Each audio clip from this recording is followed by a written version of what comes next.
आज मैं बनाऊंगी मैंगो खीर और इसे बनाना बिल्कुल भी मुश्किल नहीं है। बहुत ही मज़े का ये डिज़र्ट बनता है। बिस्मिल्लाहिर्रहमानिर्रहीम, अस्सलाम वालेकुम। इसके लिए मैंने लिए ये चावल लिए हैं। चावल मैंने लिए 6 खाने के चम्मच ये वाले। देखिए ये चम्मच मैंने लिए 6 और इनको भिगो दिया था। ये सॉफ्ट हो गए, इन्हें हमें पीस लेना है। थोड़ा दरदरा ही पीसना होगा। थोड़ा बहुत जो इसमें पानी है उसके साथ ही हमें इनको दरदरा सा पीस लेना है। एक आम लिया था, बड़े साइज़ का था, इसे मैंने कट कर लिया। इसकी हमें प्यूरी बना लेनी है। कोई पानी नहीं डालना, कोई दूध नहीं डालना है, इसे हमें पीस लेना है, बिल्कुल पेस्ट बना लेना है। दूध मैंने लिया है 1 लीटर। आप कोई भी दूध ले सकते हैं जो आपके घर में आता है।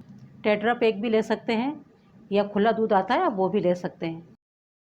दूध को पहले हम बॉयल कर लेंगे। दूध आप कच्चा भी ले सकते हैं, पहले से बॉयल दूध भी ले सकते हैं। मैंने कच्चा दूध लिया था इसलिए मैं बॉयल कर रही हूँ।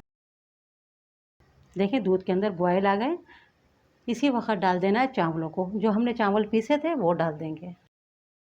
और मैंने फुल फ्लेम रखा था दूध को बॉयल करने के लिए। चावल डाल के फ़ौरन से चला लें, वरना क्या है इसमें गांठें बन जाती हैं। और इस जो हम मैंगो की जो ये खीर बना रहे हैं, यानी कि आम की खीर बना रहे हैं, इसको ज़्यादा नहीं पकाया जाता है। बस इतना ही पकाना होगा कि चावल अच्छे से गल जाए। और ये बहुत जल्दी गल जाते हैं क्योंकि चावल हमने पहले भिगो दिए थे, फिर इनको हमने पीस लिया है।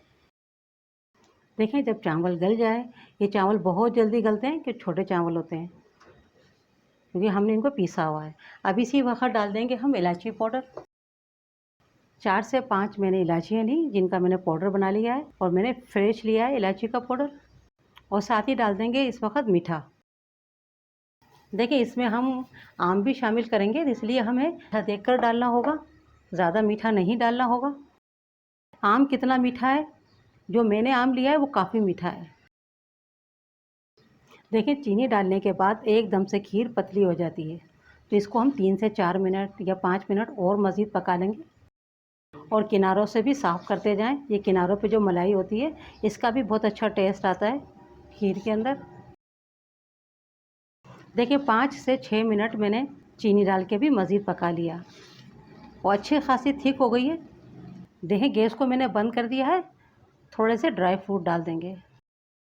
यहाँ मैंने सिर्फ बादाम डाले और थोड़ा सा इसे हम ठंडा होने देंगे, फिर इसमें हम खोया डालेंगे। अक्सर लोग डाल भी देते हैं, मगर क्या है दूध फटने के चांसेस होते हैं। देखिए थोड़ा ठंडा हो गया है, अब बबल वगैरह बिल्कुल नहीं आ रहा है। इसी वक्त हम खोया डाल देंगे। खोए को आप थोड़ा सा तोड़ लें। खोया मैंने यहाँ लिया है 100 ग्राम, और खोए को आप छोटे छोटे पीसीस में कर लें और खोया डाल के अच्छे से मिक्स कर दें ताकि तमाम खीर के अंदर खोया मिक्स हो जाए। अब इस खीर को हमें रूम टेम्परेचर पर लाना होगा, क्योंकि हम मैंगो खीर बना रहे हैं। देखिए खीर हमारी रूम टेम्परेचर पे आ चुकी है, ठंडी हो गई है। अब इस वक्त डालना है आम का पल्प। अगर आप पहले डालेंगे तो खीर फट सकती है, क्योंकि आम में थोड़ी बहुत खटास होती है। अच्छे से मिक्स कर लें। अब इसे हम बाउल में निकाल लेंगे।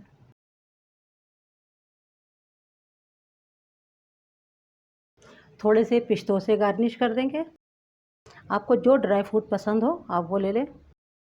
थोड़े से मैंगो के जो हमने पीसीस कट करके रखे थे वो भी लगा देंगे। मैंगो की मज़ेदार खीर बनके तैयार है। इस वक्त आम का सीज़न है, तरह तरह की चीज़ें बनाई जाती हैं, खाने बनाए जाते हैं, तो इस तरह से आप मैंगो डिज़र्ट, मैंगो की खीर भी बना सकते हैं।